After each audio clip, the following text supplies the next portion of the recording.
Okey, Assalamualaikum. Selamat pagi. Sekarang pukul 4 lebih. So, saya tengah siapkan. Saya dengan Tam. Saya teman Tam bukan saya siapkan. Saya teman Tam siapkan bumbung kereta Vios ni. So, korang boleh tengok. Okey. Sekarang pun masih bekerja lagi 4.13 AM. So, kita tengah set up dulu.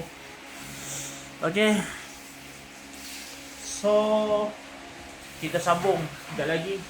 Siang nanti sambung dalam video ni juga untuk siapkan bumbung. So korang, kalau korang nak touch up bumbung, bumper ke, bonnet ke, whatever lah, apa-apa boleh Roger. Kita sambung lagi. Bye. Okay, sekarang pukul 12. So Tam tengah tip-tip untuk buat bumbung. Okay, sekarang pukul 1 pagi. Saya teman Tam kejap, servis kejap. Okay, kita sambung lagi. Lampu dah siap coating, depan dah siap, sini dah siap. Sekarang pukul 5.30. Okay, sini pun dah settle, selesai. Mantap. Nanti tinggal polish je.